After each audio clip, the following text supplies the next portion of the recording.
আসসালামু আলাইকুম স্যার। ওয়ালাইকুম আসসালাম। স্যার, লিঙ্কটা যদি আরেকবার দিতেন, আমরা তো স্যার লিঙ্কটা পাইনি। লিঙ্ক কেউ পাইছে কেউ পায় না, এটা বুঝলাম না তো। আচ্ছা, আরেকবার দিচ্ছি।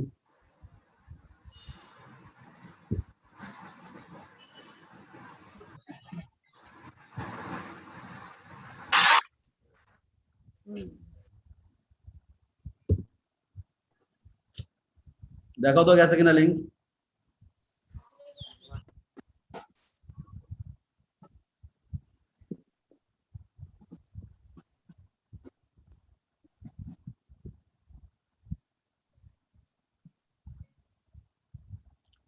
লিঙ্ক পাইছো?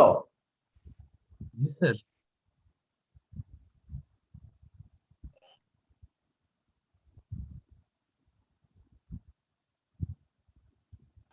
এই লিঙ্ক পাইছো তোমরা?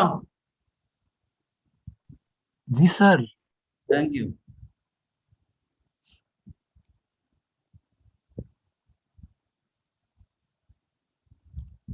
আমরা এটি শুরু করি না?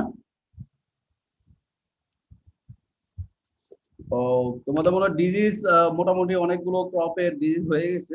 ডিজিজের ক্ষেত্রে আমরা আসলে আমার প্রথম ডিজিজ পড়ানোর কথা ছিল রাইস ডিজিজ, অন্য লেভেলে ক্লাস থাকার কারণে আর অন্য আরেকটা মাস্টার্সের ক্লাস থাকার কারণে দেরি হয়ে গেছে। আমরা স্টার্ট করি থিওরিতে হচ্ছে রাইস ডিজিজ দিয়ে। কোন একটা ডিজিজের ক্ষেত্রে আমরা যে বিষয়টা কনসিডার করি যে ডিজিজটা কি সিমটম, মানে কি দেখে আইডেন্টিফাই করা যায় ফিল্ডে, এটাই তো মেইন। ডিজিজটা আইডেন্টিফাই করব, তারপর ডিজিজটা আইডেন্টিফাই করার পরে হচ্ছে যে প্রেসক্রিপশন দিব। আমাদের মেইন কাজ হচ্ছে যে তোমরা যদি এগ্রিকালচার এক্সটেনশন অফিসার হও বা রিসার্চার হও, কাজ হচ্ছে যে ডিজিজ আইডেন্টিফাই করা ফিল্ডে এবং কৃষককে প্রেসক্রাইব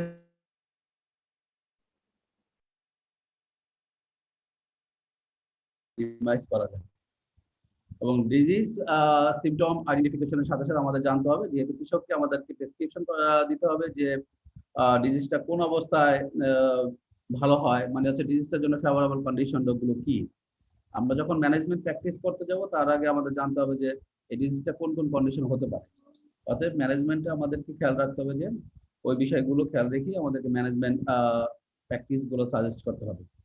এবং ডিজিজ সাইকেলটা পড়াতে হবে। ডিজিজ সাইকেলটা আমরা পড়াই এই কারণে যে প্যাথোজেনটা আসলে কোথায় থাকে এবং কোথা থেকে শেষ হয় এবং ডিজিজটা কিভাবে স্প্রেড করে ফিল্ডে, এই জন্য হচ্ছে ডিজিজ সাইকেলটা জানা। হাউএভার হচ্ছে যে একটা ডিজিজের জন্য আমরা প্রতিটি স্পেসিফিক ডিজিজের জন্য disease symptom, favourable condition for the particular disease, disease cycle এবং ওই পার্টিকুলার ডিজিজের ডিজিজ ম্যানেজমেন্ট কিভাবে করা যায়, the prescription of a particular disease.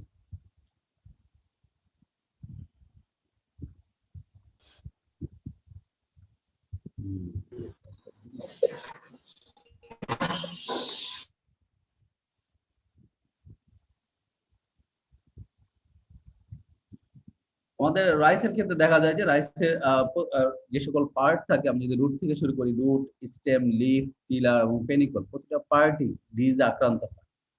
আমরা যদি রুটের ক্ষেত্রে দেখি, ফর এক্সাম্পল হচ্ছে রুট নট অফ রাইস, তারপরে হচ্ছে ফুট রট হয় এবং রুট রট হয়। স্টেমের ক্ষেত্রে স্টেম রট হয়, শীতে ফুট ব্লাইট হয়। তারপরে হচ্ছে লিফের ক্ষেত্রে অনেকগুলো ডিজিজ আছে লিফে, যেগুলো leaf blast, brown spot, narrow brown spot, bacterial leaf blight, তারপর হচ্ছে narrow brown leafy spot, bacterial leaf streak, এগুলো। আর টিলার মোস্টলি হচ্ছে লিক এবং টিলার যেগুলো হচ্ছে যে ভাইরাল ডিজিজ, ভাইরাল ডিজিজের ক্ষেত্রে যেমন হচ্ছে টিলারের সংখ্যা কমে যায়, টিলার গুলো তোমার স্ট্যান্ডার্ড হয়ে যায়, যেমন হচ্ছে টুলো। এছাড়া পেনিকলের কিছু ডিজিজ হয় রাইসের ক্ষেত্রে, সেগুলো হচ্ছে যে এখন বর্তমানে নিউ একটা ডিজিজ আসছে আমাদের দেশে, এটা নিউ আমাদের দেশের ক্ষেত্রে নিউ, ব্যাকটেরিয়াল পেনিকল ব্লাইট। এটা গত 2 বছর ধরে হচ্ছে এবং এই বছর হচ্ছে বেশি দেখা যাচ্ছে আর কি। এই এই তোমার লাস্ট বড় মৌসুমে তোমার ব্যাকটেরিয়াল পেনিকল ব্লাইটটা বেশি দেখা যাচ্ছে। এটা একটা নতুন ডিজিজ আমাদের দেশের ক্ষেত্রে বলা যেতে পারে। এছাড়া হচ্ছে ফলস স্মার্ট হয়, তারপর হচ্ছে থরু হয়। এবার আমরা রাইস ডিজিজ গুলো পড়বো কি কারণে? রাইস ডিজিজ গুলো পড়বো এই কারণে যে আমরা জানি rice is the main staple crop অথবা staple food in our country. আসলে আমরা আমাদের দেশে যদি আরো 20 বছর আগে যদি আমরা চিন্তা করতাম, 20 বছর আগে চিন্তা করে দেখা যাচ্ছে যে একটা পরিবারে তোমার হচ্ছে গ্রাম থেকে শুরু করে ইভেন শহরেও একটা পরিবারে 3 বেলায় কিন্তু তোমার 80-র দশক বা 90-র দশক, আমরা আমাদের ছোটবেলাতে দেখা 90-র দশকের দিকে দেখছি, অথবা 80-র দশকেও আমি যখন আমরা খুবই ছোট, তখন দেখা গেছে যে একটা পরিবারে কিন্তু 3 বেলায় কিন্তু ভাত খেত। এবং ওই সময় যারা রুটি খেত তারা মনে করা হতো তাদের আসলে চাউল কেনার ক্ষমতা নাই, গরিব মানুষ, এই জন্য তারা রুটি খায়, এরকম। কিন্তু এখন কিন্তু এরকম না, এখন হচ্ছে যে যারা ভাত খায় তারা মনে হচ্ছে যে একটু গরিব, 3 বেলা ভাত খায়, আর যারা রুটি খায় 2 বেলা তারা একটু স্ট্যান্ডার্ড লাইফ লিড করে, এরকম ঘটনা আসলে এরকম হয়তো বা কিছুটা থাকলেও থাকতে পারে, এরকম না। তখন আটার দাম হয়তো বা কম ছিল, মানুষের চাহিদা কম ছিল, কারণ এখন মানুষের চাহিদা অনেক বেশি। ডায়াবেটিক্স পেশেন্ট অনেক বেশি পরিমাণে ব্রেড ইনটেক করে, এই জন্য আটার চাহিদা মানুষ অনেক স্বাস্থ্য সচেতন হয়ে গেছে। এখন অ্যাওয়ারনেস 80-র দশক থেকে এখন অ্যাওয়ারনেস অনেক বেড়ে গেছে, এই জন্য হচ্ছে যে ভাতের চাহিদা থেকে আস্তে আস্তে আবার হচ্ছে রুটির চাহিদা বেড়ে গেছে। কিন্তু হচ্ছে যে 80-র দশকে যদি আমাদের হচ্ছে 8 কোটি 10 কোটি লোক সংখ্যা থাকতো, এখন প্রায় 18 কোটির মতো লোক সংখ্যা, কিন্তু রাইসের চাহিদা কিন্তু রয়েই গেছে।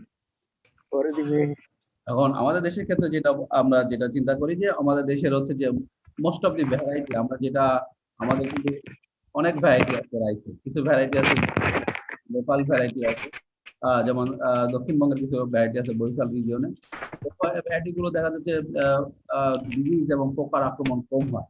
ইন জেনারেলি আমাদের দেশে যে ইন্ডিজিনাস বা আমাদের নিজস্ব যে ল্যান্ড রেসেস বা আমাদের নিজস্ব যেগুলো কাল্টিভার, যেটা আমাদের বাপ দাদারা অনেক আগে থেকে করে আসছে, সেগুলোতে ডিজিজ এবং হচ্ছে ইনসেক্ট ইনফেস্টেশন কম হয়, এদের হচ্ছে স্টেবিলিটি ভালো।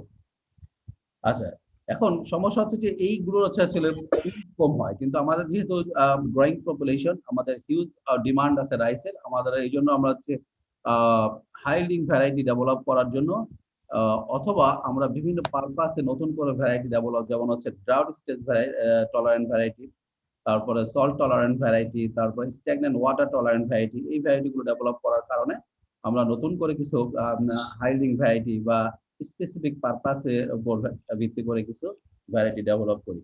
এতে করে দেখা যাচ্ছে যে এই যে ক্রসিং করার কারণে এবং সেলফ ক্রসিং করার কারণে এদের ইল্ড বেশি হচ্ছে, ঠিক আছে, কিন্তু দেখা যাচ্ছে অনেক ক্ষেত্রেই তোমার হচ্ছে এই হাইল্ডিং ভ্যারাইটি গুলো, এবং ইভেন আমরা অন্য দেশ থেকে স্পেসিফিকলি যদি বলা যায়, আমরা যে সকল ভ্যারাইটি গুলো হাইব্রিড ভ্যারাইটি বা হাইল্ডিং ভ্যারাইটি গুলো বিদেশ থেকে নিয়ে আসি, স্পেশালি চায়না থেকে নিয়ে আসি, দেখা যাচ্ছে যে অথবা ভিয়েতনাম থেকে নিয়ে আসি, সেগুলো দেখা যাচ্ছে যে ডিজিজের প্রতি সাসেপ্টেবল বেশি হয়। এখন আমি একটা ভ্যারাইটি নিয়ে আসলাম হাইল্ডিং এর জন্য, কিন্তু আমাদের দেশে ডিজিজের প্রতি সাসেপ্টেবল হয়ে যাচ্ছে। এতে করে কিন্তু আমি যে পারপাস এই ভ্যারাইটি গুলো ডেভেলপ করলাম অথবা ইম্পোর্ট করলাম, সেই পারপাসটা কিন্তু আমাদের সেই পারপাসটা কিন্তু আমরা মেনটেন করতে পারছি না। এই জন্য হচ্ছে যে আমরা হাইল্ডিং ভ্যারাইটি ডেভেলপ করবো অথবা হাইব্রিড ভ্যারাইটি ডেভেলপ করবো। আমরা কিন্তু দুইটা কথা সবসময় বলি, হাইব্রিড ভ্যারাইটি এবং হাইল্ডিং ভ্যারাইটি, দুইটা কিন্তু দুইটা টার্ম, কিন্তু একই রকম বলা যাবে না।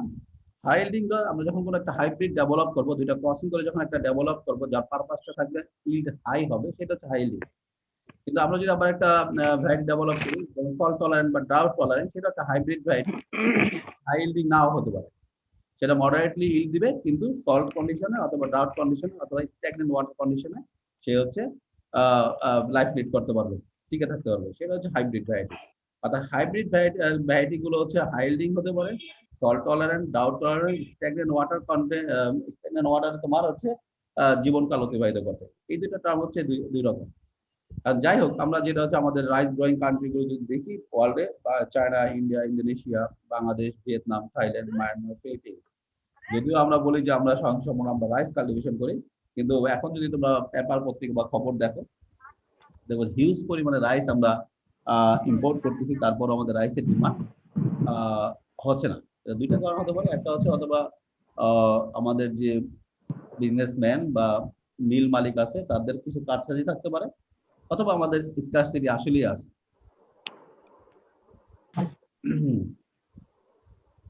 যাই হোক, এই সকল চ্যালেঞ্জ গুলোকে সামনে রেখে হচ্ছে যে আমরা হচ্ছে যে যে সকল ভ্যারাইটি গুলো হাইব্রিড ভ্যারাইটি বা হাইল্ডিং ভ্যারাইটি গুলো যাতে ফিল্ডে টিকে থাকতে পারে এবং হাইল্ড দিতে পারে, এই জন্য আমরা যে ডিজিজ গুলো, ডিজিজের প্রতি ওই হাইব্রিড ভ্যারাইটি বা হাইল্ডিং ভ্যারাইটি গুলো সাসেপ্টেবল হয়, সেই ডিজিজ গুলো যাতে আমরা সঠিকভাবে আইডেন্টিফাই করতে পারি এবং আইডেন্টিফাই করে আমরা কৃষককে প্রেসক্রিপশন দিতে পারি যাতে, অথবা প্রেসক্রাইব করতে পারি যাতে করে ডিজিজ কম হয়। আমাদের দেশে কি কি ডিজিজ আছে? আমাদের দেশে যদি আমরা বলতে চাই তাহলে যে আমাদের দেশে ডিজিজ গুলোর মধ্যে fungal disease, bacterial disease, nemic disease, এই তিন ক্যাটাগরিতে অথবা ভাগ করা যায় মোরলেস। ফাঙ্গাল ডিজিজ গুলোর মধ্যে আছে brown spot, rice blast, narrow brown leafy spot, sheath blight, sheath rot, stem rot, false smut, foot rot and bakanae. Bacterial ডিজিজের মধ্যে হচ্ছে bacterial leaf blight, bacterial leaf streak, এখানে আরেকটা হবে bacterial panicle blight, very important bacterial panicle blight nowadays. Viral ডিজিজের মধ্যে হচ্ছে যে টুং রোগ, গ্রাসিস্টান, ইয়েলো ডর্ফ, এবং নেমিক ডিজিজের মধ্যে আছে root knot, white tip. Nemic disease মানে যে সকল ডিজিজ নেমাটোড দ্বারা হয় সেগুলোকে বলা হয় নেমিক ডিজিজ। রুট নট, হোয়াইট টিপ, ওফরা। এখন আমি যদি বলি যে আরো 10 বছর আগে আমাদের দেশে যে সকল ডিজিজ ইম্পর্টেন্ট ছিল, সেগুলো আস্তে আস্তে হয়তো আমি 10 থেকে 15 বছর বা 90 দশকের প্রথম দিকে অথবা 2000-এর প্রথম দিকে যদি আমি দেখি, ব্রাউন স্পট খুব বেশি বলা যেত। এই ডিজিজটা সব এখনো হয়, কিন্তু আসলে ইল্ড লসের পরিমাণ অতটা বেশি না হওয়াতে অতটা কনসিডার করা হয় না। কিন্তু আমাদের ফলস স্মার্ট ডিজিজটা, যেটা হচ্ছে যে ট্রেডিশনালি বলা হতো আরো 20-25 বছর আগে, যে লক্ষ্মীর গু, অর্থাৎ ফার্মাররা যখন ফিল্ডে যেত এবং তারা তাদের ফিল্ডে যখন এই ডিজিজটা দেখতো, দেখার পরে বলতো যে না, এইবার ফসল ভালো হবে। যাই হোক, অথবা যেভাবেই হোক, দেখা যাচ্ছে যে ওই সিমটম দেখলে ফসলটা ভালো হয়, কিন্তু আসলে এটা একটা ডিজিজ, ফার্মাররা তখন আইডেন্টিফাই করতে পারেনি এটা একটা ডিজিজ, এবং এটা আসলে একটা মাইনর ডিজিজ ছিল তখন। বর্তমানে এটা হচ্ছে একটা মেজর ডিজিজ। আসলে ক্লাইমেট চেঞ্জের কারণেই আমাদের মাইনর গুলো দিন দিন মেজর হয়ে যাচ্ছে। যেমন ব্যাকটেরিয়াল পেনিকল ব্লাইট, এটা হচ্ছে যে গত 2 বছর ধরে আমাদের দেশে অনেকটাই দেখা যাচ্ছে। আমি হচ্ছে যে লাস্ট ডিসেম্বর এবং জানুয়ারিতে আমি আমার একটা এফএর একটা প্রোগ্রামে সারা বাংলাদেশে যত এগ্রিকালচার এক্সটেনশন অফিসার আছে তাদের সবাইদেরকে ট্রেনিং দিই ডিজিজের উপর, রাইস ডিজিজ থেকে শুরু করে সকল ডিজিজের উপর। এবং বেশিরভাগ ক্ষেত্রে সবগুলো ডিজনই আমি রাঙামাটি থেকে শুরু করে দিনাজপুর এবং ওদিকে খুলনা থেকে শুরু করে এদিকে কুমিল্লা পর্যন্ত সবগুলো হচ্ছে রিজনাল হচ্ছে 14টা রিজন আছে। 14টা রিজনের আন্ডারে সকল এগ্রিকালচার এবং এক্সটেনশন অফিসার সকল অফিসার ইনভলভ থাকে। আমরা যে প্রায় 360 জন এগ্রিকালচার এক্সটেনশন অফিসারকে আমরা ট্রেনিং দিই, তারা বেশিরভাগই বলতেছে যে ব্যাকটেরিয়াল পেনিকল ব্লাইট এবার হচ্ছে বড় মৌসুমে দেখা গেছে। এটা যে একটা আনকমন ডিজ এরকম না, আমাদের দেশে খুব আগেও হয়তো ছিল, কম পরিমাণে ছিল, অতটা নেগলেক্ট করা হয়েছে, অতটা যেহেতু ইম্পর্টেন্ট মনে করা হয়নি, ইল লস কম হয়েছে। কিন্তু এখন দেখা যাচ্ছে যে খুব বেশি পরিমাণে দেখা যাচ্ছে, এবং এটা কিন্তু একটা মেইন ডিজিজ চলে আসছে এই বছর। সবার কনসার্ন যে ব্যাকটেরিয়াল পেনিকল ব্লাইট। এভাবেই হচ্ছে নতুন পুরাতন ডিজিজ গুলো অথবা আবহাওয়া চেঞ্জ হওয়ার কারণে মেজর ডিজিজ গুলো মাইনর হবে, মাইনর ডিজিজ গুলো মেজর হবে। এখন আমরা যদি নতুন করে এখন বলতে চাই আমাদের যে ইম্পর্টেন্ট রাইস ডিজিজ গুলো কি কি, প্রথমেই কিন্তু রাইস ব্লাস্ট আসবে। রাইস ব্লাস্ট যে একটা নতুন ডিজিজ এরকম না, রাইস ব্লাস্টটাও কিন্তু অনেক পুরাতন ডিজিজ, অনেক দিন ধরে আছে। কিন্তু 2018 সাল থেকে যদি আমরা বড় মৌসুমটা খেয়াল করি, বড় মৌসুমটা শুরু হয় ডিসেম্বর থেকে শুরু হয় এবং হচ্ছে তোমার হচ্ছে মে মাস পর্যন্ত কন্টিনিউ করে। এই মৌসুমটাতে 17-18 সালের এই বড় মৌসুমটাতে দেখা যাচ্ছে যে বাংলাদেশের বিভিন্ন অঞ্চলে আমাদের যে মেইন রাইস, আমরা যেটা হিউজলি কাল্টিভেটেড হয় থ্রুআউট দি কান্ট্রি, যেমন হচ্ছে বিধান 28, এই রাইসটা দেখা যাচ্ছে যে সাসটেনেবল হয়ে গেল। কিন্তু এই রাইসটা যখন বিডি রিলিজ করে আরো কিছু বছর আগে, তখন দেখা যাচ্ছে যে কিন্তু তারা শো করছে যে এটা ব্লাস্টের প্রতি রেজিস্ট্যান্ট বা টলারেন্ট। কিন্তু দেখা যাচ্ছে 10 বছর পরেই এই রাইসটা কিন্তু সাসটেনেবল হয়ে গেল। এর দুইটা কারণ। একটা কারণ হচ্ছে যে যে প্যাথোজেন গুলো আছে, প্যাথোজেন গুলো রাইস ব্লাস্টের যে স্টেট গুলো বাংলাদেশে আছে সেগুলো অথবা মিউটেন্ট হয়ে গেছে, মিউটেশন ঘটে এর জিন লেভেলে চেঞ্জ হয়ে এগুলো আরো বেশি অ্যাগ্রেসিভ হয়ে গেছে। তোমরা যদি যেমন জানো করোনা ভাইরাসের ক্ষেত্রে যদি আমরা বলি যে এই ভাইরাসটা যে মিউটেশনটা খুব তাড়াতাড়ি হচ্ছে এবং জিন লেভেলে খুব চেঞ্জ হচ্ছে। নর্মালি যে কোনো মাইক্রো অর্গানিজমেরই মিউটেশন হয়। মিউটেশন হওয়ার কারণে তোমার হচ্ছে যে কেউ খুব তাড়াতাড়ি হয়, কি কিছু কিছু খুব কম হয়। তবে নিয়ম হচ্ছে যে আমি যদি কোনো একটা ভ্যারাইটি ডেভেলপ করি কোনো একটা নির্দিষ্ট প্যাথোজেনের এগেইনস্টে বা ডিজিজের এগেইনস্টে, প্রতি 5 বছর পর পর যে সকল ওই প্যাথোজেনের যে সকল স্ট্রেইন আছে ওই স্ট্রেইনের এগেইনস্টে আবার হচ্ছে রেজিস্ট্যান্ট স্ক্রিনিং করতে হয়, যে এগুলো কি এক্সিস্টিং যে ব্লাস্টের যে প্যাথোজেন আছে তার এগেইনস্টে কি এখনো রেজিস্ট্যান্ট আছে না সাসেপ্টেবল হয়ে গেছে। যদি এটা আমাদের এটা যে কোনো ওয়ার্ল্ডে আপনার যদি ইউরোপিয়ান কান্ট্রি, আমি জার্মানিতে অনেকদিন ছিলাম, ওখানে ওরা বলছে যে 5 বছর পর এটা দেখতে হবে, আদারওয়াইজ রেজিস্ট্যান্ট ব্রেকডাউন করবে, নতুন করে মিউটেশন হতে পারে, মিউটেশন হওয়ার কারণে নতুন করে ব্রেকডাউন হতে পারে। আমরা যদি এটা আগেই যদি রিসার্চাররা যদি এটা বলে দিতে পারতো তাহলে কিন্তু 2018 সালে কিন্তু হিউজ পরিমাণে কিন্তু ক্রপ লস। 2018 সালে আমাদের রাইসে কিন্তু প্রচুর পরিমাণে ক্রপ লস হয়েছে ডিউ টু রাইস ব্লাস্ট। পুরাতন ডিজিজ গুলোও কিন্তু নতুন করে আবার অ্যাগ্রেসিভ হতে পারে আবহাওয়া চেঞ্জের কারণে, ক্লাইমেট চেঞ্জের কারণে।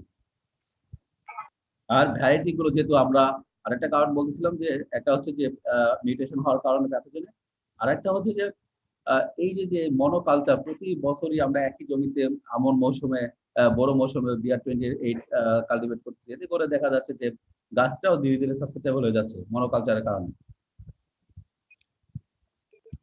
আমরা পরীক্ষায় কি আসে, পরীক্ষায় আসে হচ্ছে যে রাইসের থেকে একটা ডিজিজ আসে, ফুল একটা রাইস থেকে ফুল একটা ডিজিজ আসবে, আরো হাফ অথবা ডিজিজ আসে প্লাস টিকা আসে।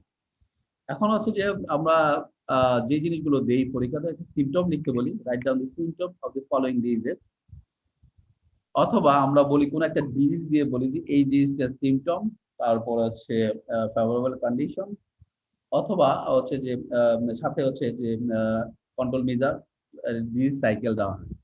কিন্তু লাস্ট 3-4 বছর ধরে আমরা কোন একটা নির্দিষ্ট পার্টিকুলার ডিজিজ হিসেবে দিই না, আমরা জাস্ট বলে দিই যে write down the symptoms of the following diseases, write down the অথবা write down the favourable condition of the following diseases, অথবা ড্র অন লেভেল the disease cycle of this disease, এভাবে দেওয়া হয়। বেশিরভাগ ক্ষেত্রে এইটাই হয়, সবগুলো অন্য স্যারও যেভাবে কোশ্চেন করছে এরকম ভাবে। যাই হোক, রাইসের মেইন ডিজিজ আমরা যদি বলতে চাই সেটা হচ্ছে কি পাইরিকুলারিয়া অরাইজি কজিং রাইস ব্লাস্ট, যেটার পাইরিকুলার অরাইজি এটা হচ্ছে তোমার সেক্সুয়াল স্টেজের প্যাথোজেনকে বলা হয়, আর সেক্সুয়াল স্টেজের প্যাথোজেনকে বলা হয় ম্যাগনোপথি অরাইজি। What is the most important disease of the rice worldwide caused by a fungus that can attack the aerial parts at any stages of the growth? Seedling অবস্থা হতে পারে, তারপরে লিফে হতে পারে, শীতে হতে পারে, নোডে যে পার্টে হয় তার উপর ভিত্তি করে এর নামটা বলা হয় সিডলিং ব্লাস্ট, লিফ ব্লাস্ট, শীত।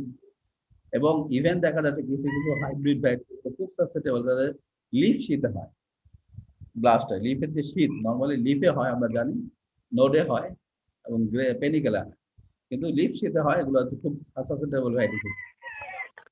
এটার মেইন আইডেন্টিফাইং ক্যারেক্টার অথবা সিমটমটা হচ্ছে আমরা যেটা বলি সেটা হচ্ছে যে লিফের ক্ষেত্রে অথবা অনেকে বলে diamond shape mature spot develop, অর্থাৎ এটার এই যে rice blast is characterized by the appearance of the lesion on the leaves, node and panicle. অর্থাৎ রাইস ব্লাস্টটা ক্যারেক্টারাইজ করা হয় তার হচ্ছে যে একটা ক্যারেক্টারিস্টিক লেশন ডেভেলপ করে, মোস্টলি তোমার লিফে করে, নোডে করে এবং পেনিকলে। লিফের ক্ষেত্রে বলা হয় লেশনটা typically spindle shape, wide in the center and pointed towards either end. অর্থাৎ একটা আই শেপ, আমরা যদি চোখের দিকে তাকাই তাহলে আমাদের চোখের শেপটা হচ্ছে আমরা অনেকটা বলি যেটা স্পিন্ডল শেপ বা আই শেপ, অর্থাৎ মাঝখানে অংশটি প্রশস্ত এবং দুই পাশে টাওয়ার্স দি বোথ এন্ডে একটু ন্যারো হয়ে যায়। এটা হচ্ছে আমাদের আই শেপের যে বৈশিষ্ট্য। এই ধরনের সিমটম ডেভেলপ করে অন দি লিফ, এবং দেখা যাচ্ছে যে এই সিমটমটা কি প্রথমেই কিন্তু এরকম সিমটম হয় না। আমাদের যখন লিফে যখন পরীক্ষায় আসবে যে write down the symptoms of leaf blast, দুইভাবে ব্লাস্ট বললে তোমার হচ্ছে শুধু যদি ব্লাস্ট বলে ব্লাস্ট ডিজিজ অফ রাইস, তাহলে কিন্তু লিফ ব্লাস্ট এবং পেনিকল বিশেষ করে নেক ব্লাস্ট এই দুইটা সিমটমই লিখতে হবে। আর যদি উল্লেখ করে দেয় লিফ ব্লাস্ট তাহলে শুধু লিফ ব্লাস্টই লিখতে হবে, বা যদি নেক ব্লাস্ট শুধু নেক ব্লাস্টই লিখতে হবে, এটা খেয়াল রাখবে। আর শুধু ব্লাস্ট বলে লিফ ব্লাস্ট এবং নেক ব্লাস্ট তোমার হচ্ছে টাইমের সাথে মার্কের সাথে মিল রেখে করতে হবে। কোন একটা ডিজিজের সিমটম চাইলে দুইটা জিনিস আমরা প্র্যাকটিক্যালি যেটা পড়াই যে আইডেন্টিফাইং ক্যারেক্টার চাই, আমরা 1 মিনিটে লিখতে বলি যে কি দেখে আইডেন্টিফাই করা যায়, সেটাই হচ্ছে যে স্পিন্ডল লেশন অথবা eye shape lesion develop on the infected leaf. এতটুকু লেখার পর যদি টাইম থাকে তখন আমরা লিখি যে দিস ম্যাচুরেশন, দিস ইজ আর দি ম্যাচুরেশন। যখন আই শেপ হয়ে যায় তখন এটা ম্যাচুরেশন, যেটা থেকে আমরা আইডেন্টিফাই করতে পারি সেটা হচ্ছে তোমার হচ্ছে ম্যাচুরেশন অথবা ক্যারেক্টারিস্টিক লেশন। এই যে আই শেপ লেশন, তখন লেশনটা আবার নিজস্ব বৈশিষ্ট্য থাকে, বলা হচ্ছে এর সেন্টারটা হচ্ছে গ্রে হয় অথবা অ্যাশ কালার হয়, এর মার্জিনটা হচ্ছে ব্রাউন কালার হয় এবং টোটাল স্পট গুলো চারপাশে একটা ইউলিশ হ্যালো বা একটা হলুদ আভা থাকে। তোমরা যদি দেখো এখানে দেখো যে আই শেপ লেশন গুলোর ভিতরে যে একটু গ্রে সেন্টার থাকে এবং মার্জিন একটু ডার্ক এবং চারপাশে একটা ইউলো আবরণ থাকে, ইউলিশ হ্যালো বা ইউলো একটা আভা অথবা হলুদ আভা থাকে। প্রতিটা স্পটের ক্ষেত্রে এরকম থাকে। এটা আবার এই ক্যারেক্টারিস্টিকটা এরকম। কোন একটা ডিজিজের যদি থিওরিটিক্যাল বর্ণনা করতে হয়, এটা হচ্ছে তোমার প্র্যাকটিক্যালি কি দেখে বললা, যদি প্রথম হচ্ছে যে আমরা এই সিমটমটা যে আই শেপ লেশন দেখছি, eye shape or exponential lesion appeared on the infected leaf, and these mature spots are characterized by gray center, dark brown margin, and yellowish halo. এতটুকু লিখলেই তোমার হচ্ছে প্র্যাকটিক্যালি যথেষ্ট, 1 মিনিটের মধ্যে। সাথে আমরা যেটা বলি যে প্যাথোজেনের নামটা লেখা যায়। হয় বা কিন্তু থিওরিতে কিন্তু একটু ডিফারেন্ট। থিওরিতে হচ্ছে যে স্পটটা প্রথমে কিরকম দেখা যায়, ইনিশিয়াল স্পট, কারণ আমাদের জানতে হবে ইনিশিয়াল স্পটটা দেখা দেওয়ার সাথে সাথে কিন্তু আমরা ট্রিটমেন্ট শুরু করি। যখন ম্যাসিভ স্পট হয়ে যায় তখন ট্রিটমেন্ট করতে গেলে খরচও বেড়ে যায়। আবার অনেক ক্ষেত্রে দেখা যায়, কিছু কিছু ডিজিজের ক্ষেত্রে দেখা যাচ্ছে যে তোমার কন্ট্রোল করা কঠিন হয়ে যায়। এই জন্য ইনিশিয়াল স্পটটাও দেখতে হবে। ইনিশিয়ালি আমরা যেটা বলি, দেখা যাচ্ছে যে এই ডিজিজটাকে যে কোনো স্পট কিন্তু ডাইরেক্ট কিন্তু আইশেপ হয় না। এখন আইশেপ হওয়ার আগে এর আগে ছোট ছোট স্পট ডেভেলপ করে। এটা হচ্ছে small water soaked grey green spot develop on the infected leaf. তারপরে with the progress of the disease, after getting the favorable condition, the initial spots become enlarged and produce characteristics eye shape or spindle shape mature lesion. অর্থাৎ initial lesson develop করে এবং পরে এই initial lesson গুলো যদি favourable condition যদি continue করে, তখন এগুলো আস্তে আস্তে initial lesion become enlarge and produce characteristics eye shape lesion or spindle shaped lesion. তখন বলতে হবে this are the mature lesion and produce characteristics mature lesion, and this mature lesion also characterized by gray center, dark brown margin, and yellowish halo. তারপরে কি হয়, তারপরে হচ্ছে যে severe কেসে প্রথম হচ্ছে 3টা ডিজিজ। আমি যেহেতু এবার হচ্ছে যে বোর্ডে পড়ানো যাচ্ছে না, যে কোনো ডিজিজের ক্ষেত্রে 3টা পর্যায়ে ডিজিজটা বর্ণনা করতে হবে। ফার্স্ট হচ্ছে যে ইনিশিয়াল স্পটটা কি হয়, তারপরে ম্যাচিউর লেশনটা কিভাবে ডেভেলপ করে, আর in case of the severe কন্ডিশনে কি হয়। যদি আমরা এই ডিজিজটা কনসিডার করি, তাহলে ইন কেস অফ ইনিশিয়াল সিম্পটমটা কি ছিল, স্মল ওয়াটার সফট মানে একটু হালকা লাইট গ্রিন অথবা গ্রে কালার স্পট ডেভেলপ করে স্ক্যাটারলি মানে বিক্ষিপ্তভাবে লিফের উপর ডেভেলপ করে স্ক্যাটারলি। অনেকগুলো ডিজিজের ক্ষেত্রে আছে লিফের মাথা থেকে, লিফের কিনারা থেকে, মার্জিন থেকে, কিন্তু এখানে ইনিশিয়াল স্পট গুলো ডেভেলপ করে স্ক্যাটারলি স্মল হবে। আগে যে কোনো একটা স্পটের ক্ষেত্রে আমরা মনে করি প্রথমে হচ্ছে সাইজটা কি, তারপর শেপটা কি। সাইজ হচ্ছে স্মল, তোমরা যদি একটু নোট রাখো, সাইজ হচ্ছে আমাদের এটা স্মল। তবে শেপ বলতে পারি, শেপটা হচ্ছে যেহেতু স্মল, এইগুলোর শেপটা হচ্ছে রেগুলার টু ইরেগুলার টু, অর্থাৎ রেগুলার শেপ হচ্ছে যে একটা স্মুথ শেপ হবে, ইরেগুলার টু আগাবাগা হবে, রেগুলার টু ইরেগুলার শেপ। তারপর হচ্ছে colour, size shape colour, initial যে রিলেশন। কালার হচ্ছে কি বলা আছে, water soaked of grey green. তুমি ওয়াটার সফট মনে না থাকলে গ্রে কালার অথবা লাইট গ্রে কালার অথবা light green colour spot developed scatteredly মানে বিক্ষিপ্তভাবে on the infected leaf surface. Clear? এই বুঝতে পারছো? জি স্যার। আচ্ছা, on the infected leaf surface. তাহলে এটা ইনিশিয়াল হচ্ছে ছোট, তারপর হচ্ছে এটা হচ্ছে আকৃতি রেগুলার হতে পারে, ইরেগুলার হতে পারে, ঠিক আছে। তারপর হচ্ছে লাইট গ্রিন অথবা গ্রে কালার স্পট ডেভেলপ করে, কোথায় ডেভেলপ করে, অন দি লিফ সারফেস। কিভাবে ডেভেলপ করে, স্ক্যাটারডলি, ঠিক আছে। এটা হচ্ছে ফার্স্ট পয়েন্ট, ইনিশিয়াল আমরা যেটা বলি ইনিশিয়াল সিম্পটম। তারপর হচ্ছে যে এখন হচ্ছে ম্যাচিউর সিম্পটম বা টিপিক্যাল সিম্পটম, এটা 2 নম্বর। কিন্তু পরীক্ষার খাতায় কিন্তু ওইভাবে লেখা যাবে না, ইনিশিয়াল সিম্পটম, ম্যাচিউর সিম্পটম এভাবে লেখা যাবে না।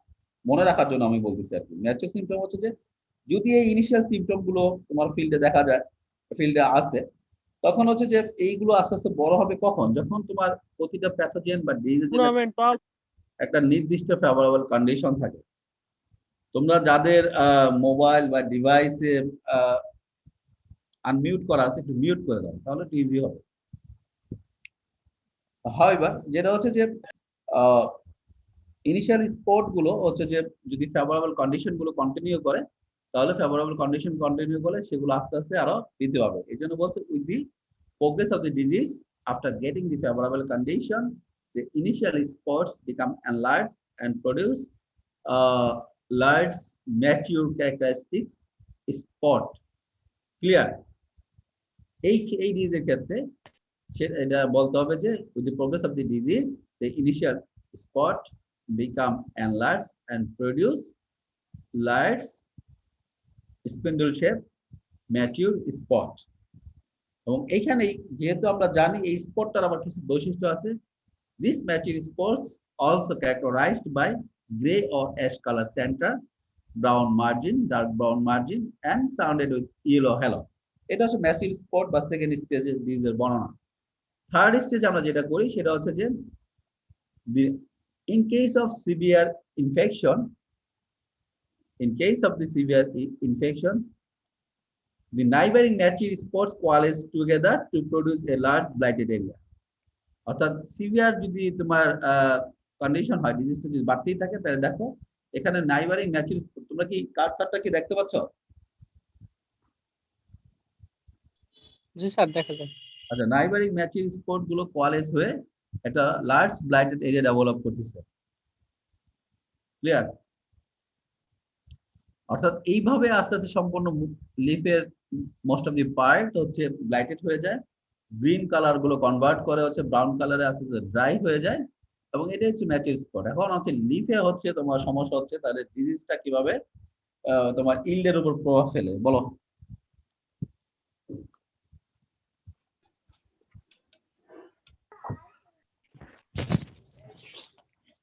ফটোসিনথেসিস কম হবে, ফটোসিনথেসিস কমে যাবে। কোনো গ্রেইন ফর্ম করার জন্য আমাদের দরকার হচ্ছে গাছে খাদ্য উৎপাদন করা। খাদ্য উৎপাদনে যেহেতু এটা ডাইরেক্টলি তোমার হচ্ছে ক্লোরোফিল ফর্মেশনে বাধা দেয়, এই জন্য দেখা যাচ্ছে যে ডিজিজটা তোমার হচ্ছে ক্লোরোফিল ফর্ম কম করে, খাদ্যের উৎপাদন কমে যায়, এবং হচ্ছে গ্রেইন ফিল্ডে তোমার হচ্ছে তারা বাধা ক্রিয়েট করে। এই জন্য তোমার ডিজিজ গুলো হচ্ছে যে তোমার এই ডিজিজের কারণে ইল লস হয়, অথবা ইল হলেও গ্রেইন গুলো হচ্ছে পোর কোয়ালিটি অথবা লাইটার গ্রেইন হতে পারে অনেক ক্ষেত্রে, যদি সিভিয়ার ডিজিজ হয়। দেন এই ডিজিজটার আরেকটা হচ্ছে তোমার নেক ব্লাস্ট সিম্পটম। এটা ব্লাস্টের ক্ষেত্রে আমরা মোস্টলি দুইটা জিনিসই পড়াই, অর্থাৎ লিফে আর একটা নেকে। এবং লিফের থেকে নেকটা আরো ডেঞ্জারাস, কারণ নেকটা হলে ডাইরেক্ট তোমার হচ্ছে ব্রেন ফর্মেশনে অ্যাটাক করে। এদিকে একটা খেয়াল করো, এই জিনিসটার ক্ষেত্রে যদি দেখো আমরা যেটা বলি যে পেনিকুলারের নিচে যে অংশটুকু, আমরা যেমন মাথা থেকে গলার যে অংশটুকু নেক অংশটুকু বলি, তখন পেনিকুলারের ইমিডিয়েট নিচে যে অংশটুকু সেটাকে বলা নেক রিজিয়ন। এই জিনিসটার কারণে নেক রিজিয়নে তোমার রটিং হয়, নেকে রটিং হয়। রটিং হলে তোমার হচ্ছে যে ওই জায়গার টিস্যুগুলো আস্তে আস্তে পচে যায়, এবং তোমার হচ্ছে যে পচে যাওয়ার কারণে ওইখানকার যে ইয়াটা হচ্ছে যে ভেঙে যায়, ইনফেক্টেড অংশটুকু ভেঙে যায়। ভেঙে গেলে তোমার দেখা যাচ্ছে যেহেতু আর খাদ্য উপরে যেতে পারে না, যেহেতু এখানে টিস্যুগুলো তোমার হচ্ছে পচে যাচ্ছে, ইনফেক্টেড টিস্যুগুলো পচে যায় এবং নিচ থেকে খাদ্য যেতে পারে না। এখন ইনিশিয়াল যে গ্রেন ফর্মেশন, পেনিকুলার ইনিশিয়েশন হয়েছে কিন্তু গ্রেন ফর্মেশন হয়নি। এখন সেক্ষেত্রে যদি খাদ্য যদি না যায়, তাহলে কিন্তু গ্রেন ফর্ম করবে না, চ্যাপি গ্রেন বা হচ্ছে আনফিল গ্রেন ফর্ম করবে, মানে চিটা হয়ে যাবে।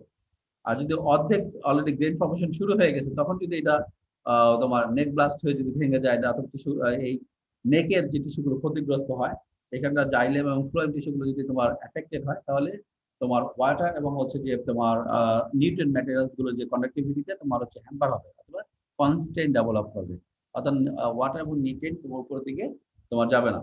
এতে করে দেখা যাবে যে হাফ ফিল গ্রেইন অথবা পোর কোয়ালিটি গ্রেইন ফর্ম করে। ডিজিজটার বর্ণনার ক্ষেত্রে আমরা জানি infection occurs just below the pedicle, usually at the node, causing a typical neck rot or rotten neck blast. এবং দেখা যাচ্ছে তোমার infected pedicle breaks down at the point of infection and may fall off. If neck rot occurs early, the entire pedicle may die prematurely, leaving it white and completely empty rachis.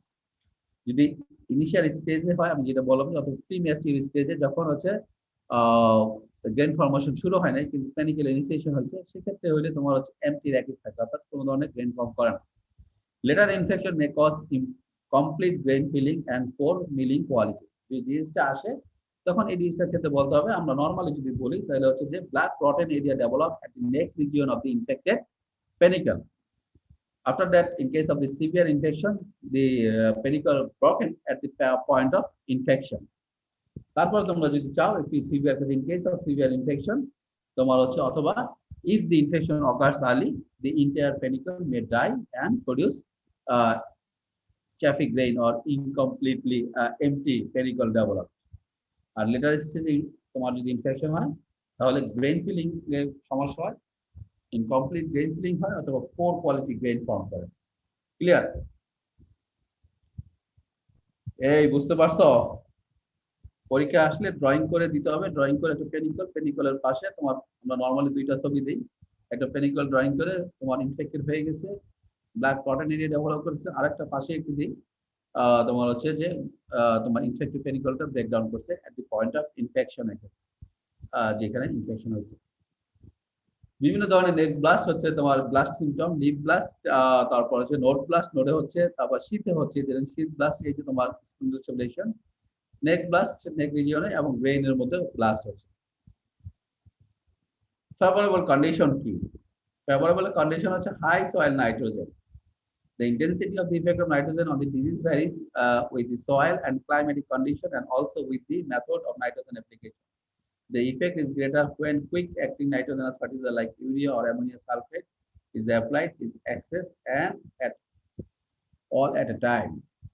Nitrogen, urea সব সময় over application অথবা তোমার হচ্ছে সবগুলো dose, বিশেষ করে রাইসের ক্ষেত্রে তোমাদেরকে পড়াইছে হয়তো এগ্রোনমিতে যে ফার্টিলাইজার ম্যানেজমেন্ট রাইস প্রোডাকশনের ক্ষেত্রে ইউরিয়ার কয়েকটা ইনস্টলমেন্ট আছে, ওই ইনস্টলমেন্টেই কিন্তু ইউরিয়া অ্যাপ্লাই করতে হবে। আমরা যদি যেই একটা রাইসের জন্য আমাদের যদি যতগুলো ইউরিয়া ধরা আছে রাইস সিজনে, যদি আমরা সবগুলো একই টাইমে দিয়ে দিই, অথবা যদি আমরা কোনো মেনটেন না করি, কোনো রেট মেনটেন না করি, ইনস্টলমেন্ট যদি মেনটেন না করি, আমরা যদি ওভারডোজ দিই, আমরা দেখবো যে ইউরিয়া দিলে কি হয়, গাছগুলো তাড়াতাড়ি বেড়ে যায়। এখন বয়সের তুলনায় যদি গাছ তাড়াতাড়ি বেড়ে যায়, সেগুলো গাছগুলো তোমার দেখা যাচ্ছে যে সেলের রিজিডিটি এবং সেলের রিজিডিটি কমে যায়, এতে করে সেলগুলো মানে স্টেমগুলো সাকুলেন্ট হয়ে যায় এবং ইনসেক্ট এবং পেস্টের প্রতি সাসেপ্টেবল হয়। এই জন্য আমরা যেটা বলছি একটা ফেভারেবল কন্ডিশন হচ্ছে হাই সয়েল নাইট্রোজেন। আর আমরা যদি কন্ট্রোল করতে যাই তাহলে বলতে হবে balance use of nitrogen fertiliser.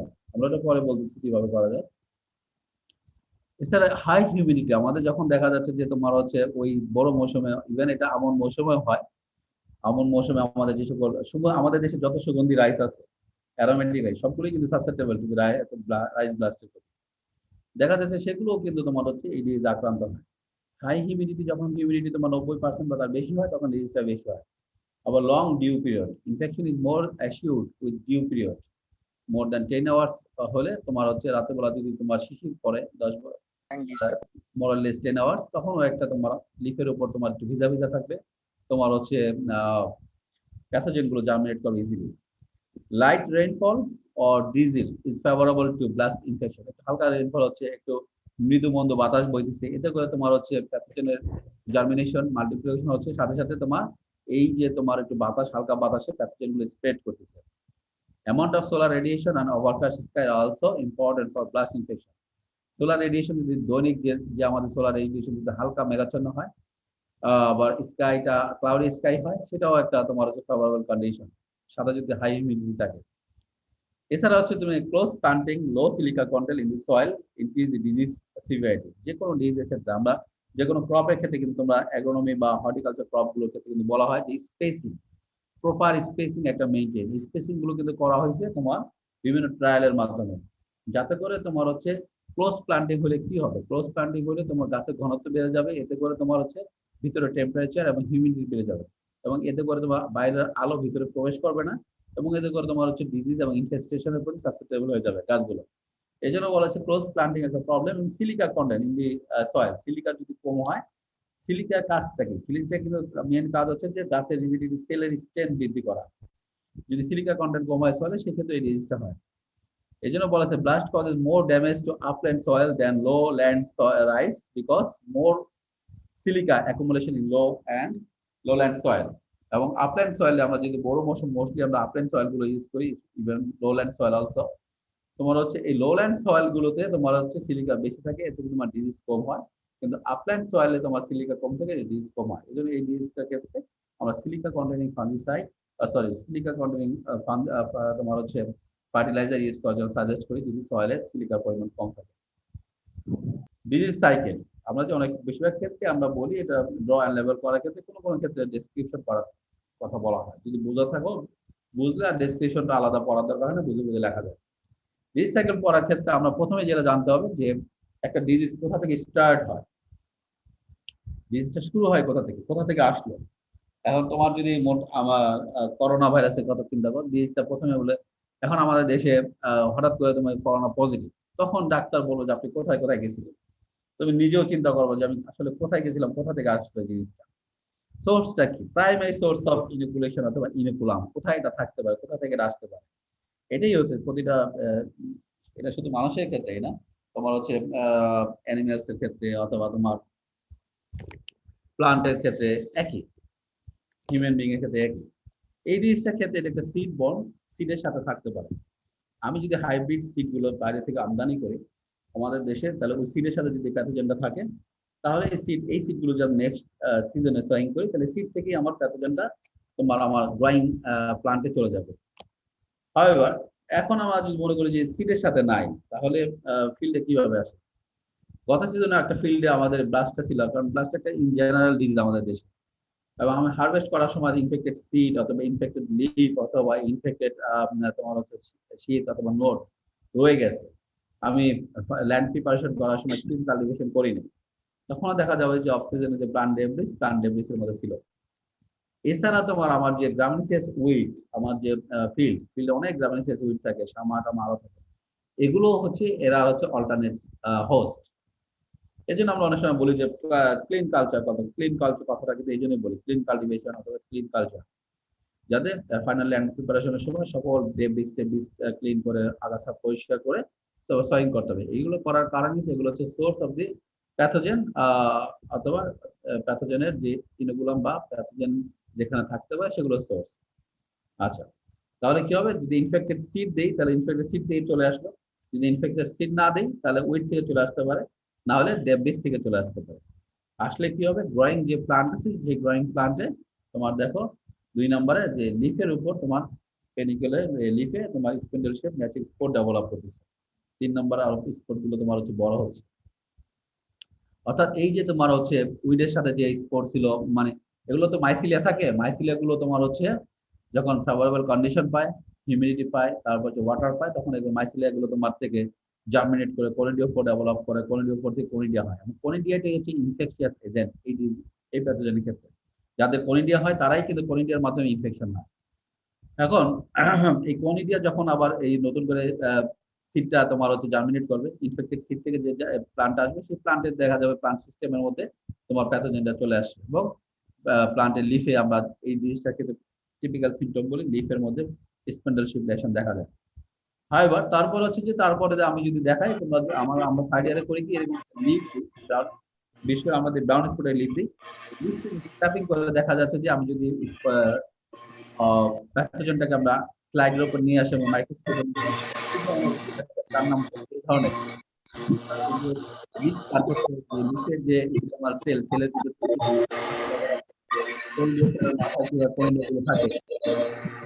সিম্পোডিয়ারি arrange থাকে,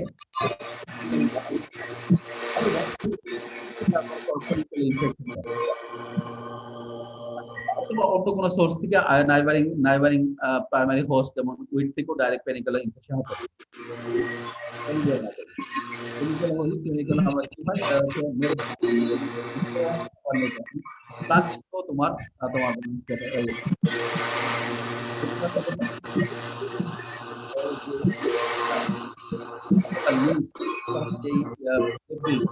তোমার সিড এগুলো থেকে থাকে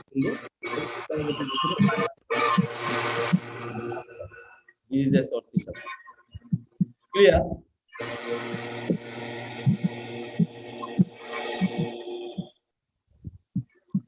এই বুঝতে পারছো? হ্যালো, জি স্যার, বুঝতে পেরেছি। স্যার এক্ষেত্রে কি স্যার অফ সিজনে যে কোনো ওয়েটেই থাকবে? তোমার তো কে জানি মেশিন দিয়ে কি করে এই সব।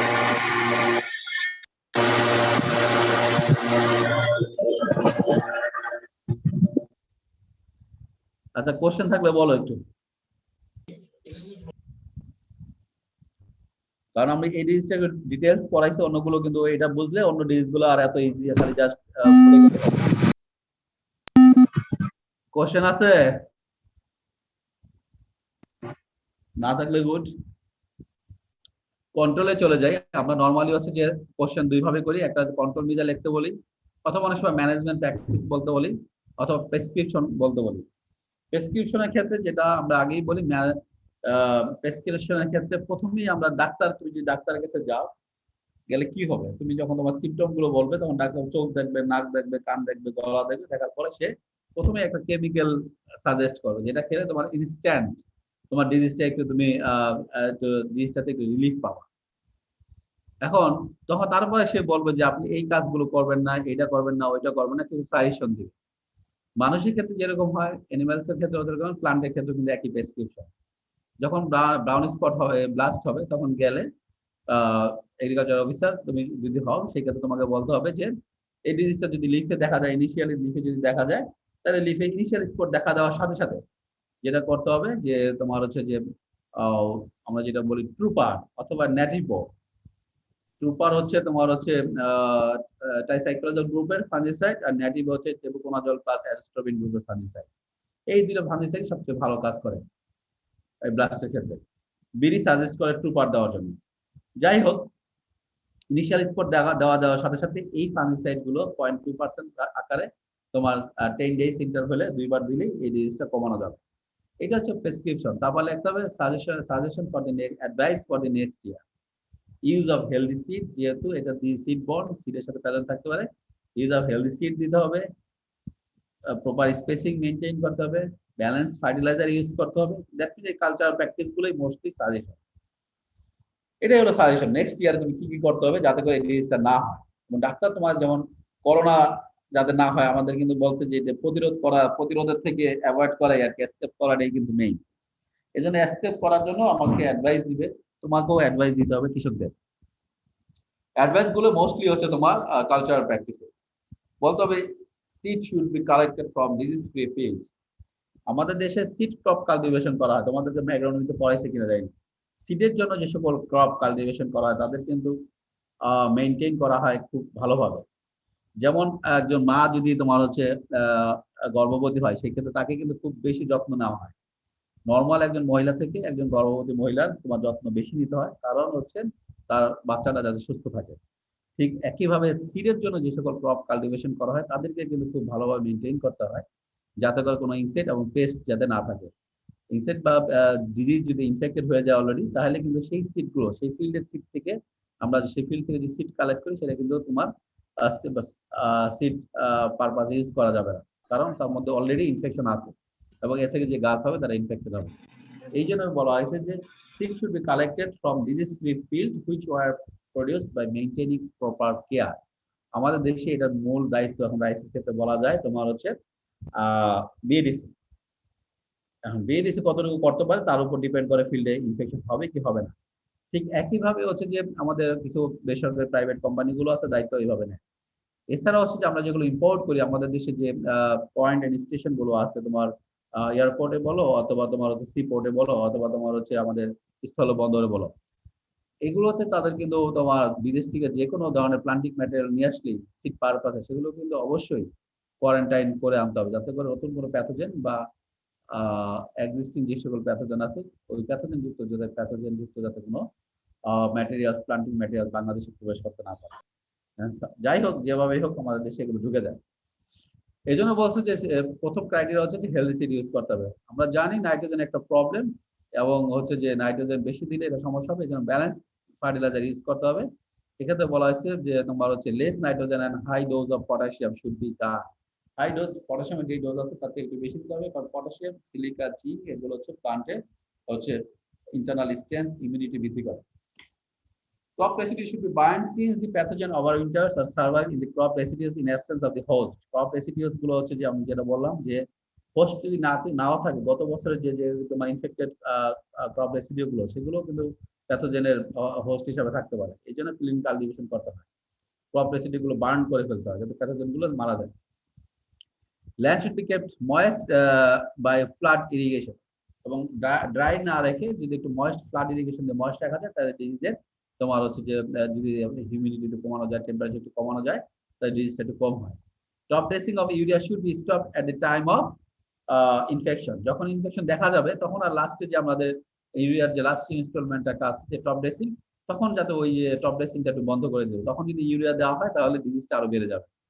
আমরা জানি সিলিকা কন্টেইনিং ফার্টিলাইজার ইউজ করতে হবে, কারণ সিলিকা যদি কম থাকে সয়েলে এবং এই ডিজিজটা বেশি হয়। এই জন্য এই ডিজিজটার ক্ষেত্রে বলা যায় এই ডিজিজটা যাতে না হয়, গ্রাইং সিজনে সিলিকা ফার্টিলাইজার যেমন calcium silicate can be applied as recommended dose in order to recover the silica deficiency of the soil. Recommended spacing should be maintained. এগুলো হচ্ছে কালচারাল প্র্যাকটিসেস। যদি আমরা প্রেসক্রিপশন না বলি, যদি ম্যানেজমেন্ট বা কন্ট্রোল বলি, তাহলে তিনটা ধাপে বলা যেতে পারে। একটা হচ্ছে কালচারাল, আর একটা হচ্ছে তোমার হচ্ছে যেটা বলি কেমিক্যাল বলি অথবা ফিজিক্যাল বলি অথবা কালচারাল বা কেমিক্যাল, যেভাবে হোক। আবার অনেকটা বলে রেজিস্ট্যান্ট ভ্যারাইটি বলা যেতে পারে। তোমার হচ্ছে যে কেমিক্যালের ক্ষেত্রে যেটা বললাম যে ন্যাটিভো অথবা এক্সট্রাক্টিয়ার অথবা গ্রিন জেল, বিভিন্ন কোম্পানি যেমন প্যারাসিটামল, আমরা যেভাবে বলি প্যারাসিটামল গ্রুপের কি আছে, এইচ আছে, নাপা আছে, নাপা এক্সট্রা আছে, এগুলো আছে, এগুলো সবগুলোই প্যারাসিটামল গ্রুপের। ঠিক একইভাবে তোমার হচ্ছে যে প্লান্টের যে ফাঙ্গিসাইড সেগুলোর গ্রুপ আছে। যেমন আমরা বলছি ন্যাটিভো অথবা এক্সট্রাক্টিয়ার অথবা গ্রিন জেল, এগুলো সবই একই রকম ডিজিজ, একই রকম প্রোডাক্ট। টেবুকোনাজল টেবুকোনাজল গ্রুপের যে টেবুকোনাজল প্লাস অ্যাজোস্টোবিন গ্রুপের, এটা শুধু টেবুকোনাজল না, টেবুকোনাজল প্লাস অ্যাজোস্টোবিন। আচ্ছা, এই গ্রুপের ফাঙ্গিসাইড, এই ফাঙ্গিসাইডটা 0.2% দিতে হবে, 2 থেকে 3 বার দিতে হবে, স্টার্ট করতে হবে after observing the initial spot in the field. যদি রেজিস্ট্যান্ট ভ্যারাইটি থাকে আমাদের দেশে, দেখো বেরিথান 28 এখানে বলা আছে, কিন্তু এখন এটা সাসেপ্টেবল। আগের যে তাদের ফোল্ডার বা আগের যে বই সেগুলো দেখলে কিন্তু আমরা বলতে পারতাম যে এটা রেজিস্ট্যান্ট বা টলারেন্ট ভ্যারাইটি, কিন্তু না হলে এটা একটা সাসেপ্টেবল ভ্যারাইটি। দেখো তো কোথায় আছে দেখি। এটা হচ্ছে কন্ট্রোল মিজার। ক্লিয়ার? এই বুঝতে পারছো? কালচারাল, তারপর হচ্ছে কেমিক্যাল, আমার হচ্ছে ইউজার রেজিস্ট্যান্ট, বায়োলজিক্যাল কন্ট্রোল আমরা যেটা বলি। তিনটা পার্ট, একটা হচ্ছে ফিজিক্যাল, একটা হচ্ছে তোমার হচ্ছে কালচারাল প্র্যাকটিস, কেমিক্যাল কন্ট্রোল, আর হচ্ছে বায়োলজিক্যাল কন্ট্রোল। বায়োলজিক্যাল কন্ট্রোল যখন একটা বায়োলজিক্যাল এজেন্টকে আর একটা বায়োলজিক্যাল এজেন্টকে কন্ট্রোল করা, সেটাকে বায়োলজিক্যাল কন্ট্রোল। এটা একটা রেজিস্ট্যান্ট ভ্যারাইটি হতে পারে, অথবা কিছু উপকারী ফাঙ্গাস আছে, ব্যাকটেরিয়া আছে, যেমন ফাঙ্গাস হচ্ছে সিডোমোনাস ফ্লোরিসেন্স আছে ব্যাকটেরিয়া, তারপর ব্যাসিলাস স্পেসিস আছে, আরো রাইজো ব্যাকটেরিয়া আছে, যেগুলো হচ্ছে তোমার প্লান্ট প্যাথোজেনিক ব্যাকটেরিয়া, ফাঙ্গাস বা ব্যাকটেরিয়াকে কন্ট্রোল করে। একইভাবে তোমার হচ্ছে যে কিছু ফাঙ্গাস আছে, ট্রাইকোডার্মা ফাঙ্গাস আছে, যেগুলো হচ্ছে যে প্লান্ট প্যাথোজেনিক ব্যাকটেরিয়া ফাঙ্গাস গুলোকে বা ব্যাকটেরিয়াগুলোকে কন্ট্রোল করে। এবং ওগুলোর কিছু ফর্মুলেটেড প্রোডাক্ট আছে আমাদের দেশে, যেগুলোকে বলা বায়োপেস্টিসাইড। এই ট্রাইকোডার্মা বেস বায়োপেস্টিসাইড অথবা ব্যাসিলাস বা সিডোমোনাস বেস বায়োপেস্টিসাইড যদি আমরা ইউজ করে কন্ট্রোল করতে পারি। আমাদের দেশে এগুলো এখন গ্রিন বা অর্গানিক কালচারের পার্ট হিসাবে আমাদের দেশে এখন এগুলো ইউজ করা হচ্ছে। আমরা আমাদের যে ট্রেনিং প্রোগ্রামে কিন্তু আমরা অর্গানিক এগ্রিকালচারের পার্ট হিসেবে তাদেরকে ট্রেনিং দিয়ে আসি এই ইউজের, কিন্তু কৃষকরা এগুলো নিতে চায় না। কৃষকরা ডাইরেক্ট অ্যাকশন চায়, বুঝছো? যে গ্রিন তুমি বললা কৃষককে, ইভেন ফিল্ড লেভেলে কৃষককে প্রণোদনা দেওয়া হচ্ছে যে গ্রিন অর্গানিক কাল্টিভেশন করার জন্য। সে দিনের বেলায় অর্গানিক কাল্টিভেশন করে, রাতে যায় আবার পেস্টিসাইড বা তোমার ফাঙ্গিসাইড দিয়েছে। এই অবস্থা আমাদের দেশে। However, next disease is brown spot of rice. It is an important disease, very common disease in our country. Every growing season হয়। আর এটার হিস্টোরিক্যাল ব্যাকগ্রাউন্ড আছে, বলা হয়েছে যে 1942 তে যে তোমার বেঙ্গল ফেমাইন হয় 1943 তে, এই বেঙ্গল ফেমাইনের জন্য তোমার হচ্ছে রেসপন্সিবল হচ্ছে তোমার এই ব্রাউন স্পট রাইস। অর্থাৎ 1943 সালে যে দুর্ভিক্ষ, বাংলার যে দুর্ভিক্ষ বলা হয়, এর পেছনে এই তোমার হচ্ছে ব্রাউন স্পট অফ রাইস। আসলে তখনকার যে রাজনৈতিক এবং অর্থনৈতিক সামাজিক অবস্থা ছিল, তার সাথে সাথে তোমার 1942 সালে এই ব্রাউন স্পট ডিজিজটা হয় হিউজ তোমার হচ্ছে ইল লস হয় রাইসের ক্ষেত্রে, এবং এই দুইটা মিলে তোমার রাজনৈতিক পলিটিক্যাল সিচুয়েশন এবং তোমার খাদ্য ঘাটতি দুটা মিলেই হচ্ছে তোমার বেঙ্গল ফেমাইন হয়। এই প্যাথোজেনটাকে আগে বলা হতো ডেসলেরা অরাইজি, তারপরে বলা তারও আগে বলা হতো হেলমিনথস্পোরিয়াম অরাইজি। হেলমিনথস্পোরিয়াম অরাইজির পরে একজন জার্মান সায়েন্টিস্ট ডেসলার এই প্যাথোজেনটা নিয়ে কাজ করে অনেক কিছু প্যাথোজেনের অনেক কিছু মরফোলজিক্যাল বর্ণনা করেছেন, তখন তার নাম অনুসারে প্যাথোজেনটাকে পরবর্তীতে নাম করা হয় ডেসলেরা অরাইজি। এবং রিসেন্টলি দেখা যাচ্ছে যে এই যে প্যাথোজেন যার যে কনিডিয়া, বোট শেপ কনিডিয়া, তার দুই প্রান্ত হতে তোমার হচ্ছে জার্মিনেশন হয়। নর্মালি এই প্যাথোজেন গুলো জার্মিনেট করে এক সাইড থেকে, ইন কেস অফ কনিডিয়া করে জার্মিনেশন, কিন্তু এই কনিডিয়া দুই প্রান্ত থেকে, দুই পোলার এন্ড থেকে জার্মিনেশন করে, এই জন্য বলা হয় বাইপোলারিস অরাইজি। সিমটম এটাও কিন্তু একই রকম, ব্লাস্টের মতো লিফ ব্লাস্টের মতো একই ধরনের সিমটম। ওটা হচ্ছে spindle shape, by shape, by diamond. এটা হচ্ছে ওভাল শেপ বা সার্কুলার শেপ, এবং এর একটা গ্রে সান্টার আছে, ডার্ক ব্রাউন মার্জিন আছে, এবং ইউলিশ হ্যালো আছে। ক্লিয়ার? এবং এটার একটা ইনিশিয়াল কিছু স্পট আছে, যেহেতু এটা ম্যাচিং স্পটটা স্মল, তাহলে ইনিশিয়ালি কি হবে আমরা যদি বলি যে সাইজটা কি, সাইজটা অবশ্যই ইনিশিয়ালি স্মল হবে। শেপটা কি, যেহেতু এটা ম্যাচিউর শেপটা হচ্ছে রেগুলার হয়, রাউন্ড হয়, সার্কুলার হয়। ইনিশিয়াল স্পট গুলো হচ্ছে তোমার হচ্ছে রাউন্ড হবে, ইনিশিয়ালি স্মল রেগুলার শেপ অথবা রাউন্ড শেপ। তারপর হচ্ছে যেহেতু ডার্ক ব্রাউন স্পট হবে, light brown, initially light brown হবে, আস্তে আস্তে ব্রাউন হবে। লাইট ব্রাউন অথবা ওয়াটার সোক অথবা লাইট গ্রিন স্পট ডেভেলপ করে স্ক্যাটারডলি অন দি লিফ সারফেস। 1 নম্বর। 2 নম্বর কি ওই একই ভাবে আগে বলছিলাম with the progress of the disease, পরের ডিজিজের ক্ষেত্রে একই সেন্টেন্স না দিয়ে বলতে হবে after getting the favourable condition the initial spores become enlarged and produce large round shape or circular shape mature spot, and this mature spot also characterized by dark brown margin, ashy center, and yellowish halo. Okay, এখন 3 নম্বর স্টেজে কিন্তু এটাও কি একই হয়, যে in case of the severe infection আমরা যদি নিচে খেয়াল করি, the neighboring mature spores coalesce together to produce blighted area. এটা ক্ষেত্রে একই হয়, ব্লাইটেড এরিয়া ডেভেলপ করে। এর একটা গ্রেইন সিমটম আছে, এটা ইম্পর্টেন্ট। দেখো লিফের উপর ফ্ল্যাগ লিফে তোমার স্পট দেখা যাচ্ছে এবং গ্রেইনে চলে আসে আস্তে আস্তে। গ্রেইনের উপর মকমলের মতো ফাঙ্গাল লেয়ার ডেভেলপ করে, মকমল যেরকম ধরতে, মকমলের কাপড় যেরকম ধরতে, এরকম একটা এরকম ভেলভেটি ম্যাট ডেভেলপ করে by the fungal mycelium spore. When the grain become infected, dark brown to black oval spot appear on the surface of the gloom. যে গ্লুম গুলো থাকে তার সারফেসে তোমার হচ্ছে অনেকটা তোমার হচ্ছে ব্রাউন কালার, ডার্ক ব্রাউন কালারের একটা ওভাল শেপ বা সার্কুলার শেপে তোমার ডার্ক ব্রাউন থেকে ব্ল্যাক কালারে স্পট ডেভেলপ করে। পরবর্তী in case of severe infection কি হয়, the whole surface of the glooms, ওই যে তোমার কালো দাগগুলো সেগুলো কিন্তু ব্যাকটেরিয়াল লেশন, এবং ওই লেশন বা স্পটে কিন্তু তোমার ফাঙ্গাল মাইসিলিয়া আছে।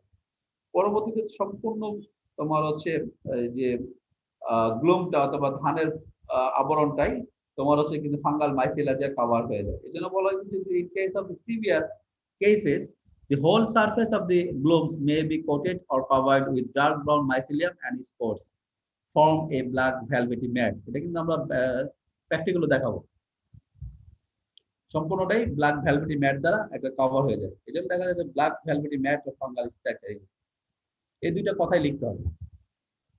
Favorable conditions, soil with poor nutritional elements and toxic substances increase in severity. Brown spot generally occur due to potassium, magnesium or manganese and silica deficiency. অর্থাৎ পটাশিয়ামের, ম্যাগনেসিয়ামের আর ম্যাঙ্গানিজের যদি ডেফিসিয়েন্সি হয়, as well as silica deficient হলে এই ডিজিজটা হয়। Brown spot also appear on the plants where nitrogen deficiency and are induced at late growing stage. এখানে আবার বলা আছে যদি লেট গ্রোয়িং স্টেজে যদি নাইট্রোজেন ডিফিসিয়েন্সি হয় তাহলে এই ডিজিজটা হবে। তাহলে আবার আমাদের যে টপ ড্রেসিং আছে, যে আমাদের স্প্লিটের অ্যাপ্লিকেশন অফ নাইট্রোজেন আছে, সেটা কিন্তু মেইনটেইন করতে হবে। Dry soil too high or too low water temperature also induce brown spot. যদি সয়েলটা ড্রাই হয় অথবা সয়েলটা যদি খুব বেশি তোমার হট হয় অথবা তোমার হচ্ছে যে লো ওয়াটার টেম্পারেচার, যে ইরিগেটেড ওয়াটার যদি তোমার হচ্ছে লো টেম্পারেচার কম হয় তাহলে ডিজিজটা হবে। High relative humidity, continued rainfall and cloudiness favor disease development. Seedling infection takes place when the soil temperature remains below 26 degrees Celsius. And for this reason, seedling blight occurs only in boro crops. অর্থাৎ বোরো সিজনে কিন্তু আমাদের soil temperature 26 বা 25 নিচে চলে যায়। এই জন্য এটার আরেকটা হচ্ছে যে সিডলিং ব্লাইট হয়, বায়োপোলারি সয়েল যে সিডলিং ব্লাইট এবং ভেরি ইম্পর্টেন্ট। এবং টেম্পারেচার যাতে কমে না যায় এই জন্য কিন্তু আমাদের হচ্ছে ওই যে যেটা আমরা ইরিগেশন দিই, ডিপ ইরিগেশন দিলে টেম্পারেচার বেড়ে যায়। অর্থাৎ শীতকালে মাটির নিচে যে পানিগুলো আছে তার টেম্পারেচার কিন্তু একটু বেশি থাকে। ঠিক আছে, ওই জন্য আমরা ওই ধরনের ইরিগেশন দিলে ডিজিজটা কমে যায়। স্যার টাইম শেষ। আচ্ছা, ডিজিজ সাইকেল স্যার আজকে এইটুকুনি থাক, পরের ক্লাস শুরু হয়ে যাবে আবার। ডিজিজ সাইকেলটা শেষ করে দিই। ওই একই রকম অফ সিজনে সিড বর্ন ডিজিজ, এটা একটা প্লান্ট এপিস থেকে আসতে পারে অথবা উইড থেকে আসতে পারে। আসার পর একই ধরনের জাস্ট ব্রাউন স্পটের তোমার হচ্ছে ওভাল শেপ লেশন দেখা যাবে, ক্যারেক্টারিস্টিক ম্যাচিং স্পট দেখা যাবে এবং এটাকে দেখা যাচ্ছে এই যে বোর্ড শেপ কনিটা দেখে এবং এই বোর্ড শেপ কনিতে দেখে তোমার হচ্ছে তোমার লিফ থেকে পরবর্তী পেনিকলে বা গ্রেন ইনফেকশন করে এবং ইনফেক্টেড পার্ট যদি ফিল্ডে থেকে যায় অফ সিজনে পরবর্তী গ্রোয়িং সিজনে এগুলো প্রাইমারি সোর্স অফ ইনোকুলাম হিসেবে কাজ করে। নেক্সট ক্লাস হবে ইনশাআল্লাহ। হ্যাঁ, আল্লাহ হাফেজ। আর না বুঝলে পরের ক্লাসে বলবো, আমি বলে দেবো।